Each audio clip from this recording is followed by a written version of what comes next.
Good morning, good morning, good morning. How is everyone doing today? As you can hear, I'm definitely in better spirits than I was yesterday. So, hi, y'all. Yeah. Yeah, I just basically had to, you know, pray and meditate and also listen to some encouraging words.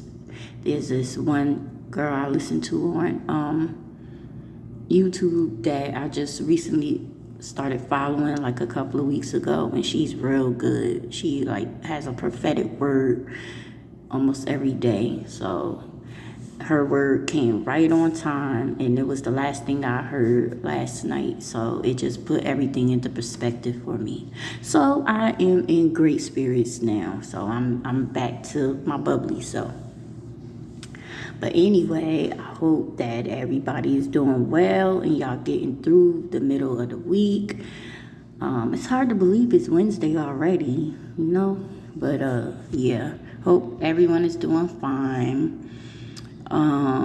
We are going to get right into it because once again I have to go. I gotta go see my therapist today, and I am excited because she been on vacation, so it's been 3 weeks. So I really can't wait to see her.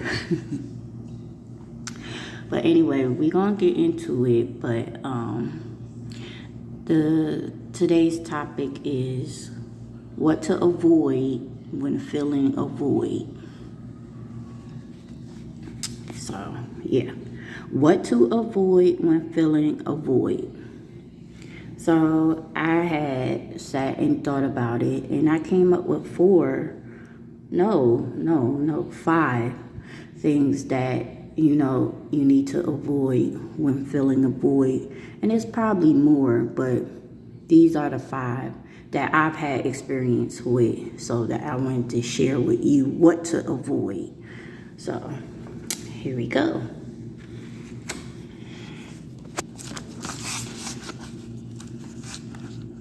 I don't know if you can see it. I have two phones, and this is my old phone, so if it look kind of blurry, excuse it, but I got the other one on a charger. But what to avoid when feeling a void? Okay, the first one is unhealthy habits.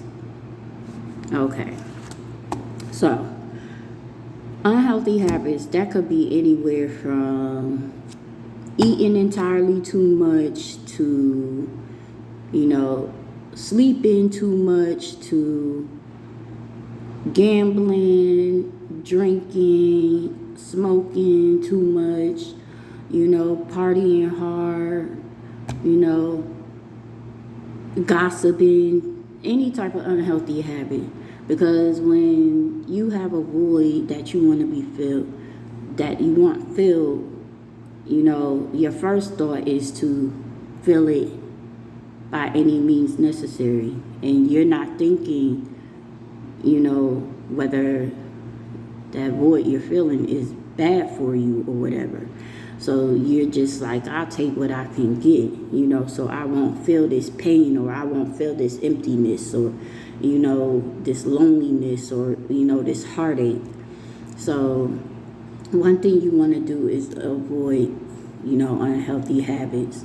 And I can tell you that what I'm working on right now for myself is to change my eating habits.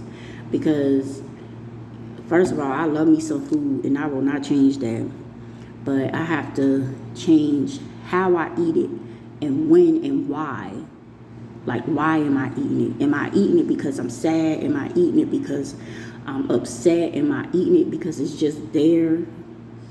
Or am I eating it because I'm actually hungry? So, that's one of the things you have to, try to avoid. Also, with the drinking part, I was drinking to numb my pain, and drinking to, boredom and all kinds of stuff. So that's one thing that you don't want to fall into, is unhealthy habits.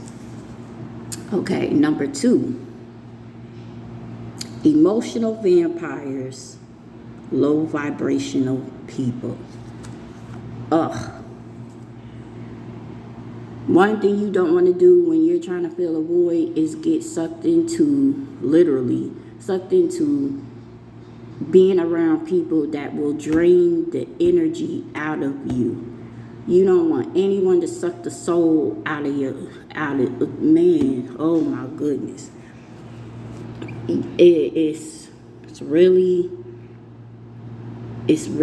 hard to,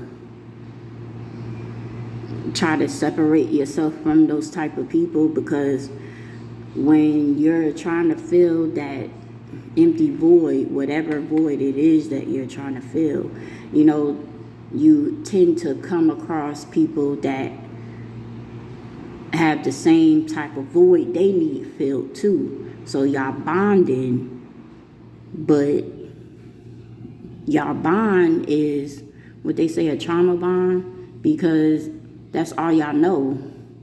And then say you're trying to get better, but that person that you bonded with, or that friend or whatever, they're not changing. They're not trying to do it. They can't understand why you're changing. They can't understand why you're moving away from them. But every time you see them, they always have something negative to say. They always have a down spirit.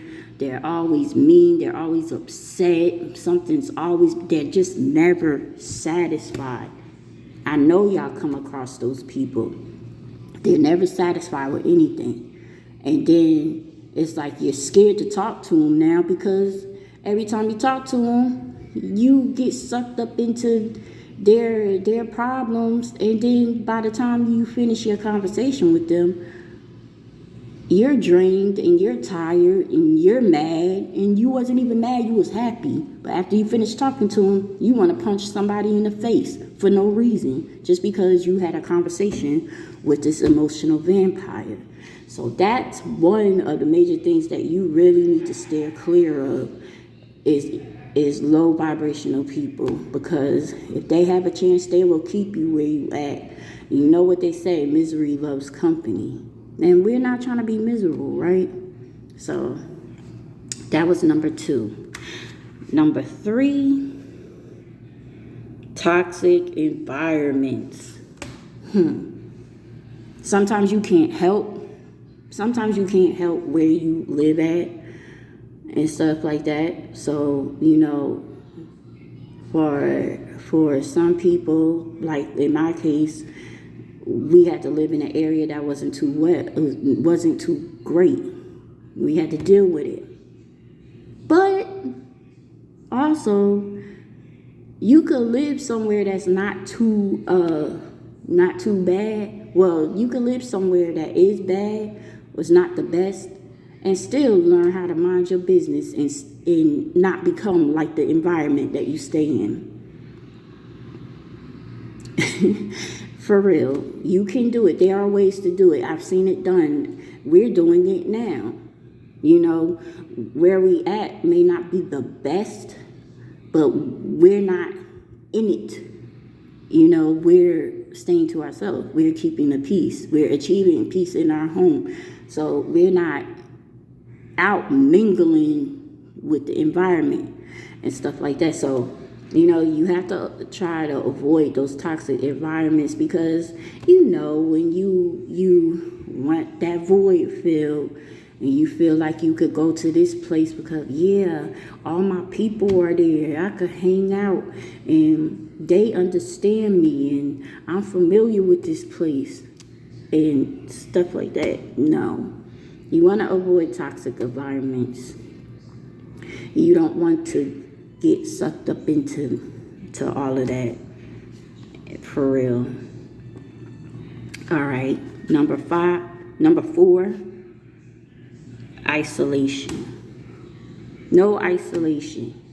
That's only going to make you upset and make you have delusions of thinking that no one cares about you, no one loves you, da da da this, da da da that. You know, you don't want to isolate yourself. It's one thing to keep your distance from people, but another thing to completely shut yourself out and shut yourself in. You don't want to do that. You know, so isolation leads into number 5, negative thinking. When you isolate yourself, you start thinking stuff. Then you start making a big scene in your head. And then by the time you finish creating the scene, you're already believing it. And it's probably not even the case. It's probably not even true. So you want to avoid negative thinking. You always gotta, you know, and it's a struggle. I'm not even gonna lie. It's a struggle. But you want to try to keep positive thoughts in your head. Call someone up that you know is positive in your life and have them, you know, pray for you or, you know, give you encouraging words or something like that. But you don't want to, you know, you want to get rid of the negative thinking. But I'm going to get off of here. I wish I could talk to you longer, but my camera is about to go off. But I hope y'all take that. God bless.